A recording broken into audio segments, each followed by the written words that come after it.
Welcome once again kwi-Quarter Media. Kusase uye umduduzo akashabangu. Ngiyabonga nje ukuthi uphinde uchoose le channel futhi. Khona nje le ndaba engizoyishare ngilokho nje ngibhizi nayo. Yeah, iyona message engisayiphathisiwe la encwadini kaJohn ku chapter 5 verse 24. La khona kimi fundeka kanje ngo New King James Version. Ithi, most assuredly I say to you, he who hears my word and believes in him who sent me has everlasting life and shall not come into judgment, but has passed from death into life. Ithi le ndaba,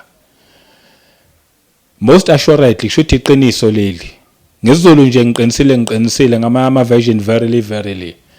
Ozwa izwi lami, ngoba akekho ngeke lizwe izwi likaNkuluNkulu. Malithi nje leli izwi ozwa izwi lami ngoba akekho ngeke azalizwe izwi likaNkuluNkulu, ingoba abashumayeli bona bakhona. Akekho umuntu ophila la emhlabeni ongeke lizwe izwi likaNkuluNkulu. Ukushumayela uzokuzwa noma ungakubalekela kanjani, noma ungazunga esontweni, but uzohlangana nenjumayelo eradioweni, uzohlangana nenjumayelo ku TV, uzohlangana nenjumayelo mhlambe ematrenini, emabhasini, kuma social media, almost everywhere uzohlangana nenjumayelo to prove ukuthi akekho umuntu ongeke azalizwe izwi likaNkuluNkulu. Wonke umuntu uzolizwa izwi likaNkuluNkulu. Bese ke lithi leli izwi ozwa izwi lami akholwe ngongithumileyo. It means khona bazolizwa izwi likaNkuluNkulu. Bazothi abanye bekholwa ngoNkulunkulu wathuma uJesu Kristu bethola ukuphila abanye, but it shows ukuthi khona futhi abangeke baze bakholwe. Hayi ngoba bengalizwanga izwi lona abantu bonke bazolizwa. And akekho yothi angizwanga. Bonke mase kufike nje ku stage sokuthi uzwe, then uzolizwa izwi. Bese ke kuba nomehluko ukuthi wena uyakholwa yini kuNkulunkulu wathuma uJesu Kristu. Nawo nje umehluko lapho uyofika ube khona ukuthi wena uyakholwa yini kuNkulunkulu wathuma uJesu Kristu. Abanye ke ngeke baze bakholwe. Unfortunately lona bhadi elikhulu lelo kulabo abangeke baze bakholwe. Kuyobe nje kuyishwa ukuthi sekushunyelwe kangaka. uNkulunkulu esethumela abantu kaningi ekhuluma ngendlela eziningi, ngemilomo eminingi, ngama languages ahlukene, encenga umuntu wakhe. Kuyobe kuyishwa nje ukuthi kube khona oyo decide nje ukuthi yena yebo ngiyezwa impela ukuthi uNkulunkulu uyakhuluma, but mina hayi angikholwa lento leyo. Then lithi lelizwi leli, abayokholwa uNkulunkulu, abayokholwa ilo ngithumileyo bayothola ukuphila kuyingona phakade. Lisho kanjalo. Okuchaza khona ukuthi laba bangeke bakholwe angeke bakuthola ukuphila kuyingona phakade. Ngoba bazokuthola ukuphila kuyingona phakade laba bazokholwa. Uma nje wena ungadecide ukuthi ngeke uzukholwe, then ngeke ube nokuphila kuyingona phakade. Uma ngabe wena ngeke ube nokuphila kuyingona phakade, kusho ukuthi uzothola ukufa okuyingona phakade. Ake nje ngiyibeke nje ibe straight. Uma ngabe ngeke kuye kuphileni kaNkuluNkulu, then uyesihogweni la kukhona ukukhala nokugedla kwamazinyo, ikhona kufake lokho nakhona futhi kwengona phakade. Angazi ukuthi ukhona yena umuntu oyifisayo that kind yempilo, because abantu bacabanga ngazathi impilo iphelela la emhlabeni. Ayipheleli la emhlabeni, impilo iyaqhubeka, iqalile la emhlabeni iyaqhubeka, iya kuyingona phakade. Kulabo bangeke bakholwe ngeke bakuthola ukuphila okuyingona phakade. And nakhona kupheleli lapho. Lithi lelizwi futhi abayokholwa bazothola ukuphila okuyingona phakade, angeke basaya ekwahlulelweni. There is no judgment for bona. Okuchaza ukuthi kulabo bangeke bakholwe ijudgment ibamele.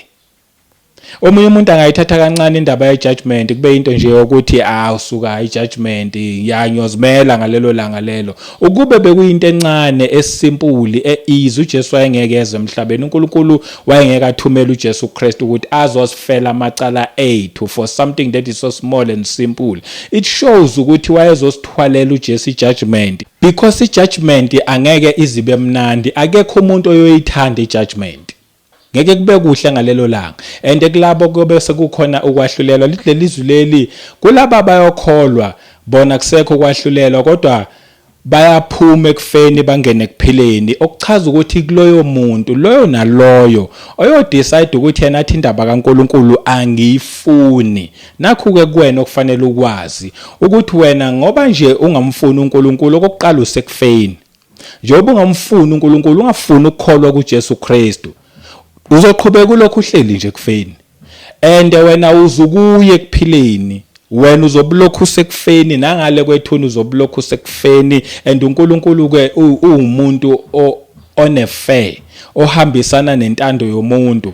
Lento umuntu ayithandayo nayifisayo nangale kwethuna uyothola yona kulabo abangamfunanga uJesu Kristu, okuyena indlela yakubaba ekuphileni kwingona phakade. Angeke ngale kwethuna athi phela madoda nani ngangifuna emhlabeni kodwa manje hayi ngoba senangifuna kulungile. Uyothi aningithandanga namanje qhubeka kanje lokho ningangithandi, and kuyobe kubhlungu, kuyobe kukhona ukukhala nokugedla kwamazinyo.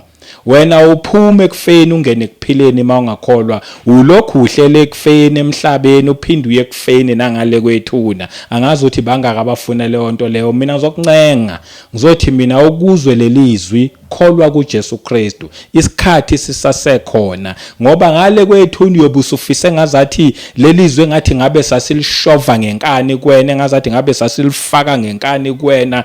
Uzobusho nawe uthi ngangistubborn, nama ngazi why ngangistubborn, kodwa nani ningalifaka ingane ngenkani lelizwe. Cha, sikwazi ukulifaka ngenkani izwi likaNkuluNkulu.